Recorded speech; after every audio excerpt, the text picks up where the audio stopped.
พ่อพี่น้องเนาะเปิดภาพมาอยู่ที่บ้านน้องไม้คือเก่าพี่น้องเนาะตอนนี้ก็มาคนเดียวพี่น้องเนาะทางทีมงานก็บ่วางแน่มื้อนี้บ่ตูนบ่ฝนแล้วก็ทีมงานทุกคนพี่น้องเนาะแต่บ่เจ็บเดินทางมาคนเดียวพี่น้องใกล้นั้นพักผ่อนเมื่อยนะไปเรือนซานสเต็จเรียบร้อยน้องไม้สบายดีเด้อเฮ็ดหยัง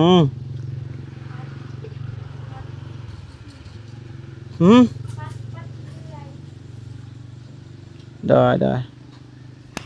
เรียบร้อยแล้วบ่เขื่อนเรียบร้อยมานี่มาน้องไม้พักผ่อนก่อนป้าฟอยอยู่หั่นก็ได้สบายดีเด้อไม้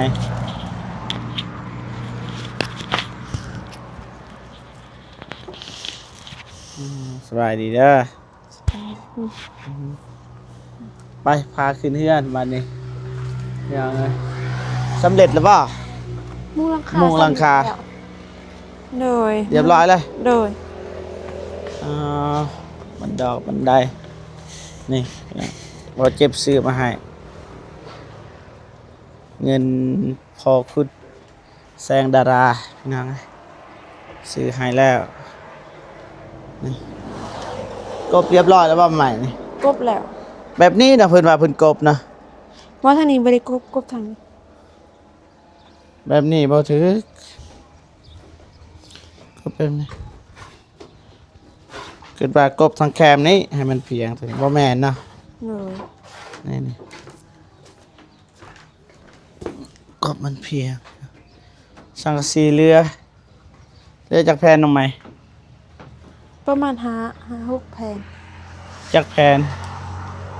ยัง6ยัง6แผ่นเรือ6แผ่นแสดงว่าไอ้สร้างเพิ่นคิดลายเรือ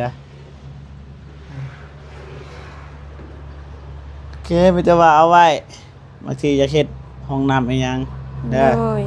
สบายบ่ได้ซื้อบัดนี้พอดีเลยเฮ็ดห้องน้ำนะ6แผ่นอยู่ลุ่มก็มีอยู่ตัวเรือพี่น้อง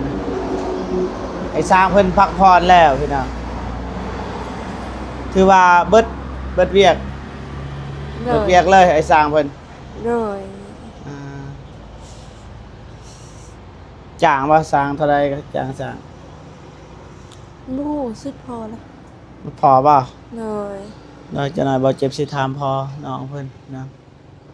นี่ทางนี้เด้ทางนี้นี่ทางนี้เบิดแต่ซ้ำนี้บ่คือเลยซ้ำนี้เลยท่านฮู้เอาเข้าว่าสำเร็จคือซ้ำนี้แหละเวลาฝนตกเลยมันผ่ามาแต่นั้นเห็นอะไรบ่ฮู้เลย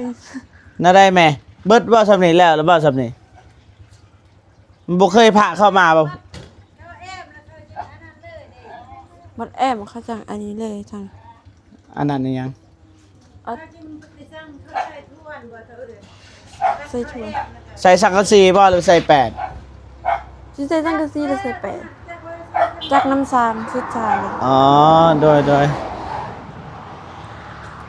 ขึ้นมาเลยว่าเรียบร้อยบ่ได้แล้วแม่บ่ขึ้นกันนะ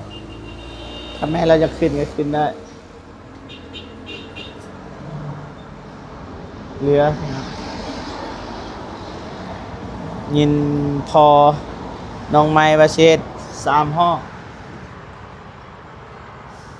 นี่ห้องนึงหันห้องนึงกับเบื้องนั้นห้องนึงวันนี้นี่วางตามเบิ่ง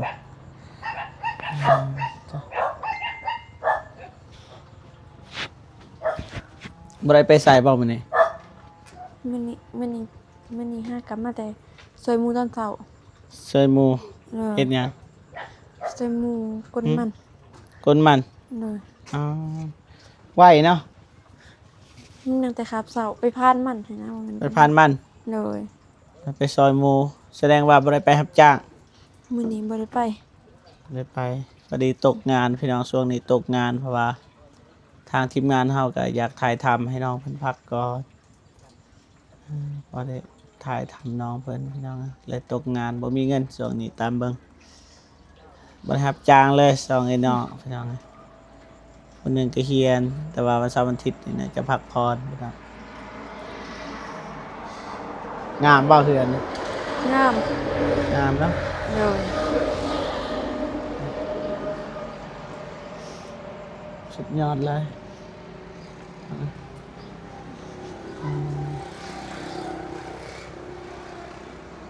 ติดทางแล้วพี่น้องไกลทาง วิวงาม สูงเลยทางนี้ก็นานพักนะส่วนพักน้องไม้เริ่มใหญ่เด้เริ่มใหญ่แล้วพักแล้ว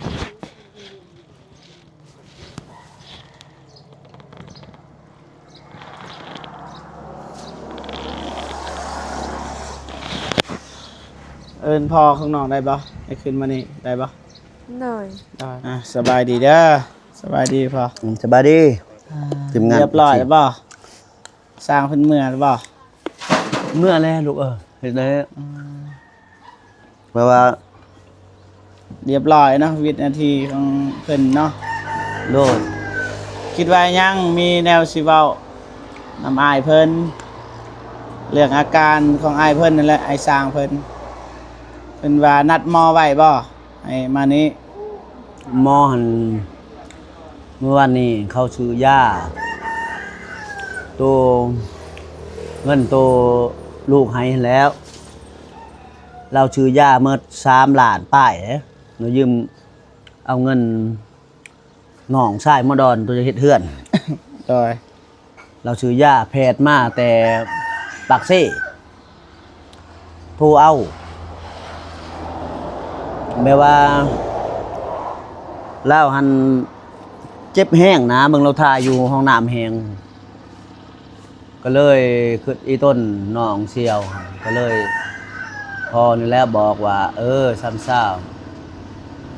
ผู้ใหญ่ใจบุญเพิ่นมาให้กับแทนเขา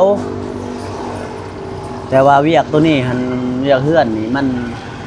จะพักผ่อนก่อนแล้วมันช่องมากก็คือพ่อก็บ่ทันมีงบว่าซะก็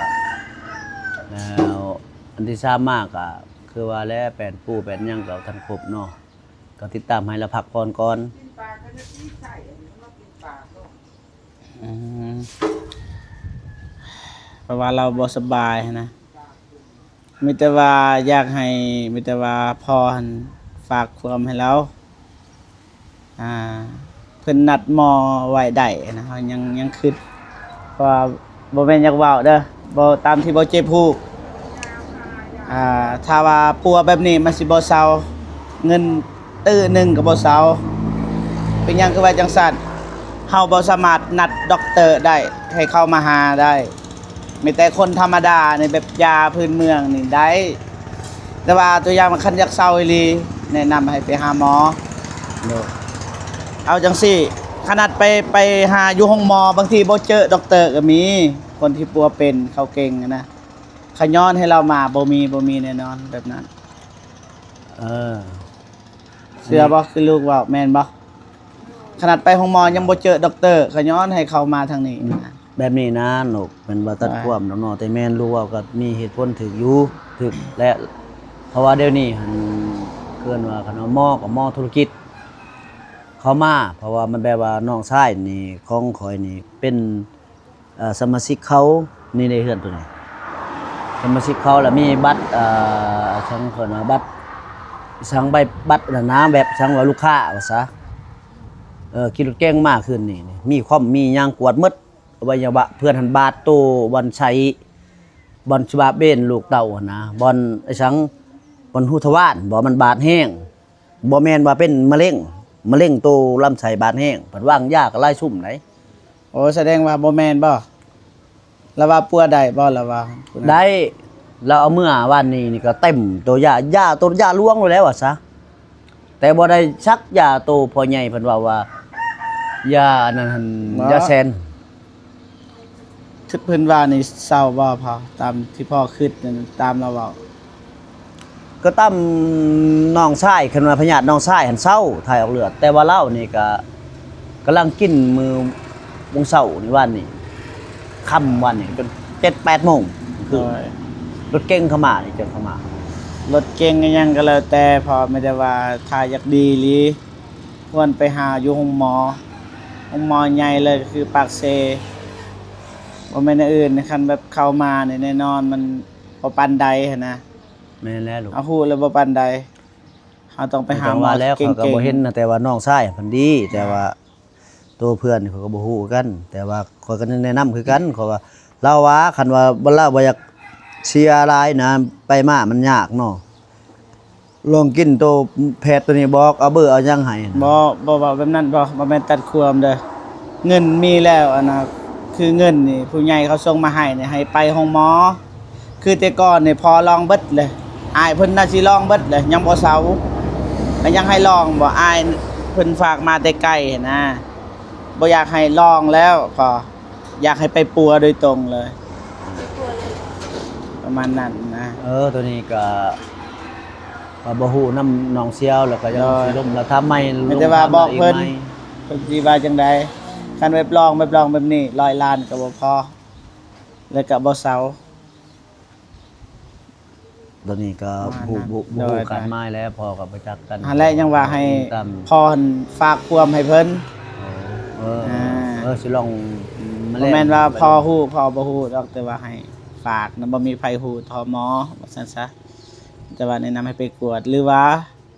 คันบ่มีรถรางหยังทีมงานเฮาสิพาไป ทีมงานเฮานี่แหละเบาฝนเบาตูนนำกันเบิดบ่นงไปนำกันเลย ไปกับพ่อเพิ่น โดย แน่นอนคนเจ็บมันต้องอยากหายอยู่แล้วต้องไป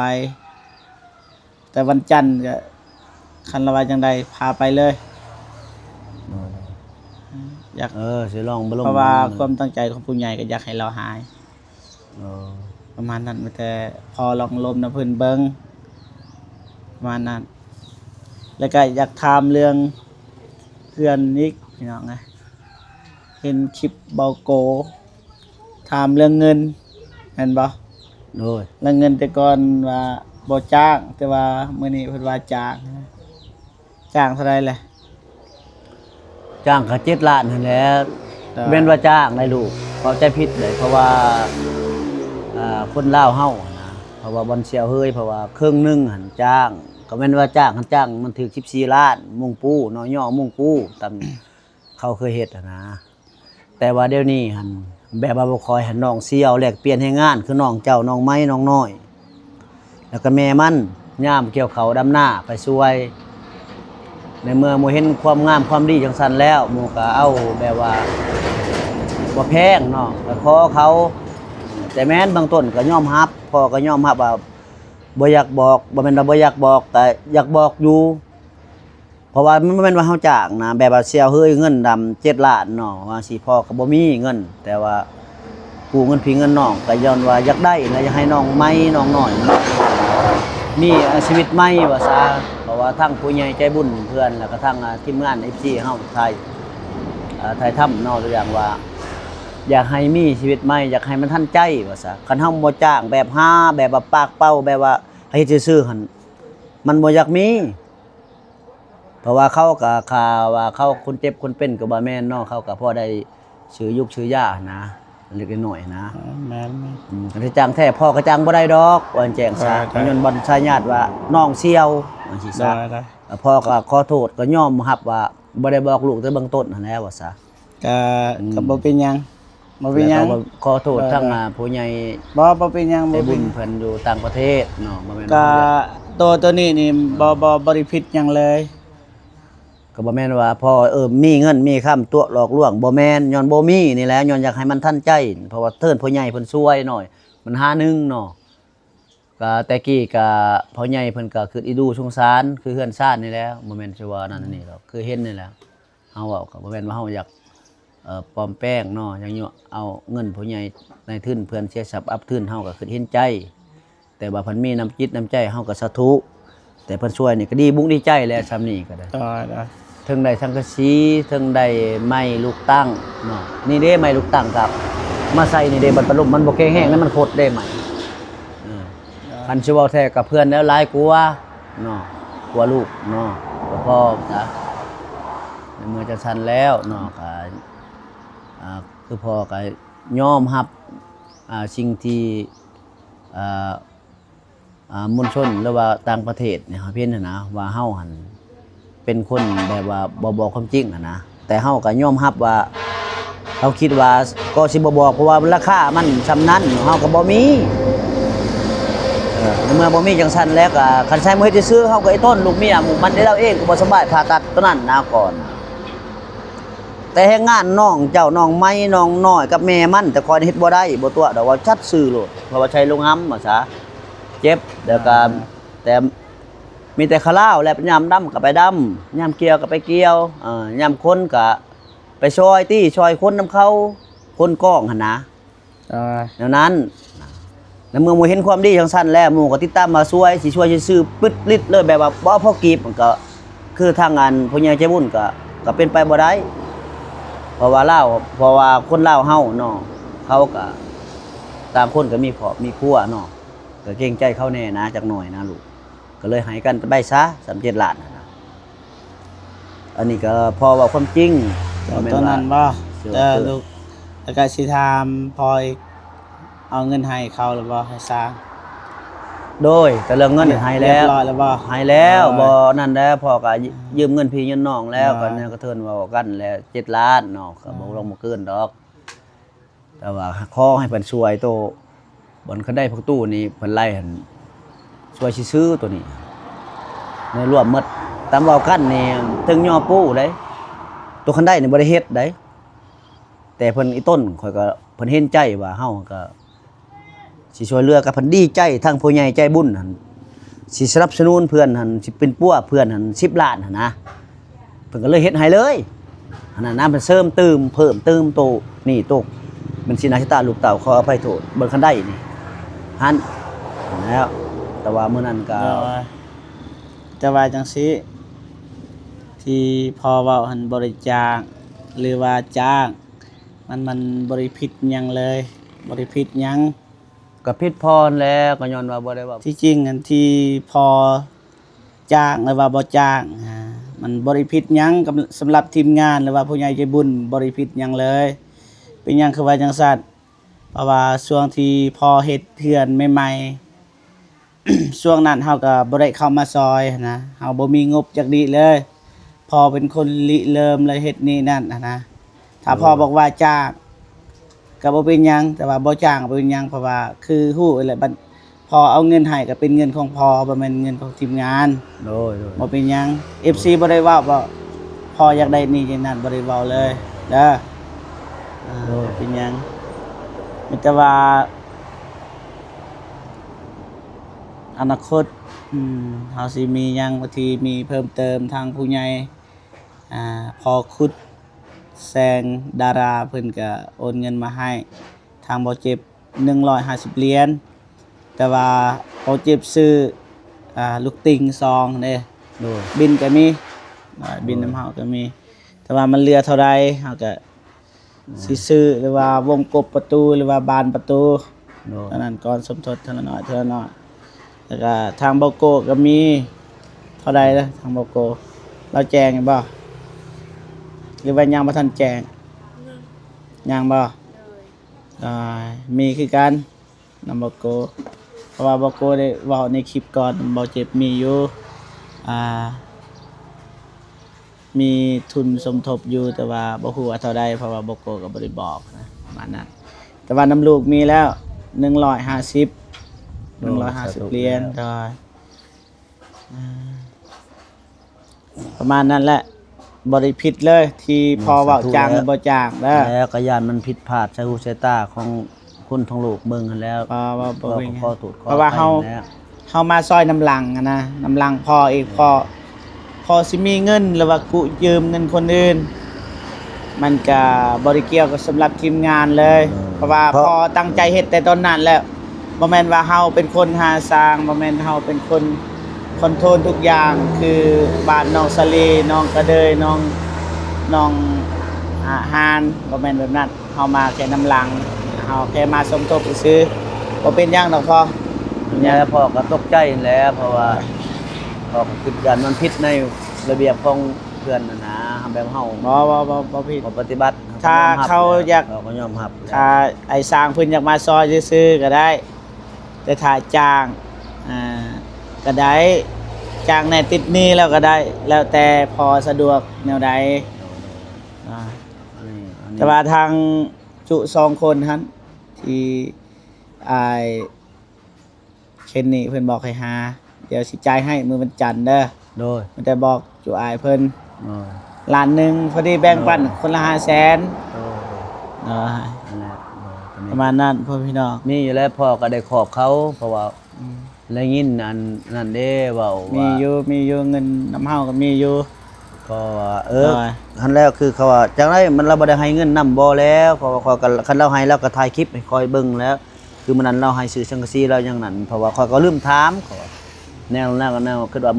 แล้วมาให้เลยนะ บ่แม่นว่าบ่เชื่อมันดอกเชื่อมันแล้วเงินแน่นอนจนได้มาทางลูกก็ได้มาตอบเด้มื้อนั้นตอบบอกว่าเอาวันจันทร์ว่าซั่นธนาคารเพิ่นปิดเด้นะ แต่ถ้าเพิ่น ได้ยิน ต้องการเงิน ปู อีห ไว้ ลีก็เอามื้อนี้ก็ได้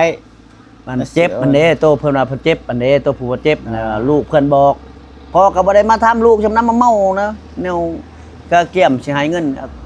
เอาไก่เอาชังให้สิกินเก่ากินน้ำแล้วให้เงินให้ค้ำ มีแต่ว่าช่วงนี้นี่หยุดก่อนเนาะพอหยุดก่อนบ่ ก็อย่างนี้แหละถ้าใจนี่ก็พ่อก็คิดแล้วตัวเว้าตัวลูกกับล่มกับลูกนั่นแหละเรื่องวงกบมันเป็นไปได้ก็เพราะว่ามื้อนี้แล้ว ก็ตอนนั้นแหละ ก็อยากให้ลูกนี่กับน้องไม้นี่ไปสัมภาษณ์กับผู้เฮ็ดกบมันนะหันแป้งโทรศัพท์จุฬานี่นะ ตัวนั้นบ่วงกบเพิ่นบ่ โดยว งกบ แต่ว่า นี่ เดี๋ยวนี้ก็ก็คิดในใจอันเว้าผิดแล้วมื้อนั้นเนี่ยว่าซ้ำห้องว่ามันมืดว่าผงเอี่ยม2อัน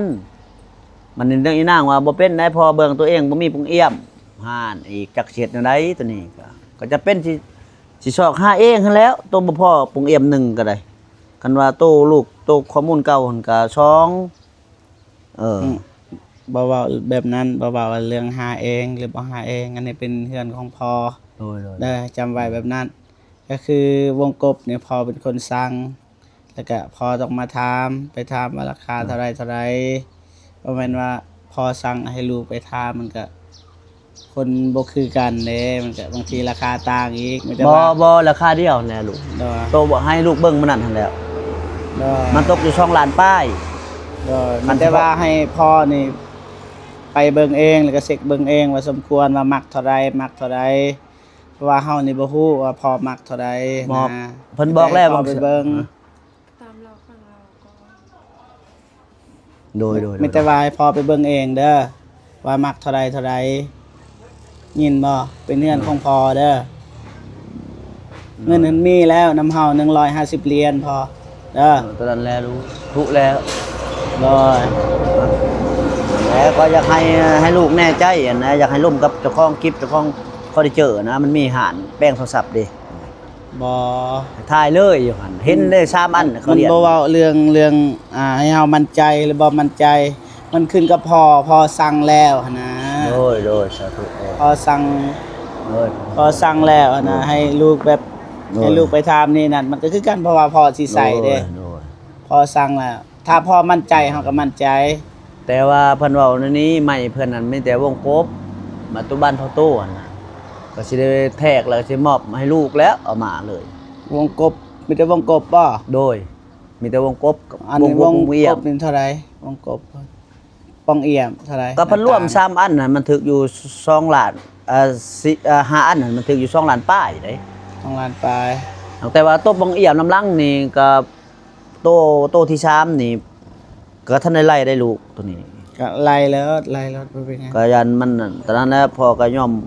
บกพร่องมันว่าเนี่ยคิดว่าใช้ช่องอันบัดนี้นางผัดเว้าอีกว่าบ่เป็นเนาะบ่ค่อยบ่มีบังเอี่ยมพอก็ค่ายอมรับแล้วตัวนี้ มันบ่เว้าเรื่องผิดพลาดหรือบ่ผิดพลาดมันขึ้นกับพ่อมักแบบใด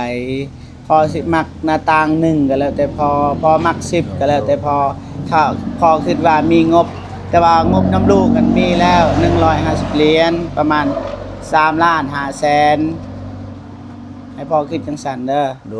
ย พ่อสิเฮ็ด100ประตูก็ได้เด้อ กันว่าลูกมีใจบุญใจทานก็ชะทุแล้วพ่อใหญ่ใจบุญกับลูกก็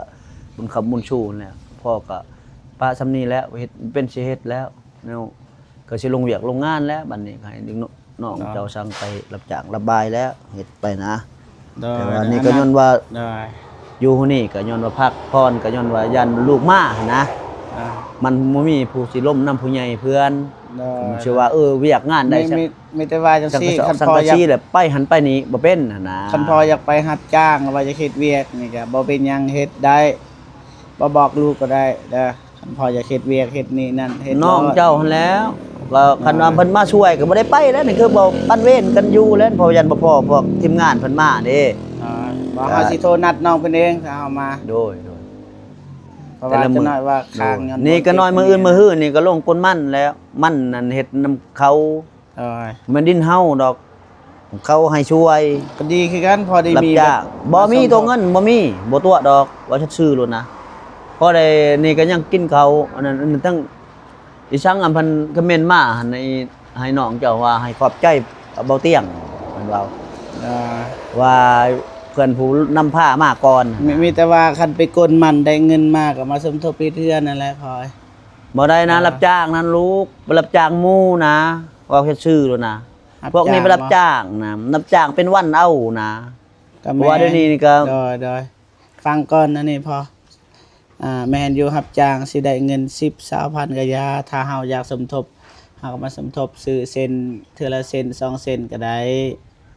เฮามีบ่แม่นว่า บ่ว่าแล้ว อันนั้นนะ ก็บ่หมายว่าจะเป็นแล้วลูกตัวนั้นกันได้ซำใดก็ห่มปีนี้เห็นบ่ว่างนั่นแหละเพิ่นนี่ก็ดีมุกดีใจแล้วชำมุงชังกะซีมาเห็นเปื่อยใหม่ ได้ สิว่าสิแอมสิได้ขึ้นเดี๋ยวนี้ก็บ่มีแล้วมีแต่ว่าคันลูกช่วยวงกบก็มีแต่ว่าวงกบมาปะนะก่อน ได้เพราะว่าทางพอขุด นะ แสงดาราเพิ่นก็อยากให้เบาเจ็บเห็นอะไรก็ได้ขอแต่ว่าสมทบสร้างเขื่อนน้องไม้หรือว่าครอบครัวของน้องไม้พอก็ดีใจแล้ว โดย มีแต่ว่าฮอดมือฮอดยามแล้วก็วงกบมาเฮาก็สิจ่ายเงินนะแต่ว่าสิเบิ่งก่อนราคาเท่าใดเราลดให้บ่หรือว่าเต็มเลยราคาสำนั้น เราก็รุดแล้วก็ถึกบ่อนพี่บ่อนน้องแด้คอยก็บ่อนไอ้ฮัก มันเป็นบ่ตัวดอกบ่เชื่อกระทางดอก ได้ เราก็เคยช่วยบางย่อเฮือนเราก็ช่วยเงินอีก ได้ ก็บ่หลายดอกแสนหนึงพอได้ซื้อของกินให้เขานะซื้อป้ามื้อย่อ ได้โอเคพ่อพี่น้องเนาะแต่ว่าเจ็บก็สิจบคลิปก่อนเนาะจังไดก็ขอบุญกับคุณผู้ใหญ่ใจบุญทุกท่านไว้สิทุกท่านเนาะโดยเฉพาะก็พอคุดแสงนาลาที่ไว้วางใจบ่เจ็บเป็นสะพานบุญในครั้งนี้จังไดก็ขอให้พ่อเพิ่นเนาะจงมีแต่ความสุขสุขภาพแข็งแรงขอให้อายุมั่นคนยืนเนาะความเจ็บบ่ให้ได้ความไข้บ่มีปรารถนาสิ่งใดขอให้ได้เป็นสิ่งนั้นเด้อสาธุพอๆกันคลิปหน้าพี่น้องเนาะสบายดีเด้อไป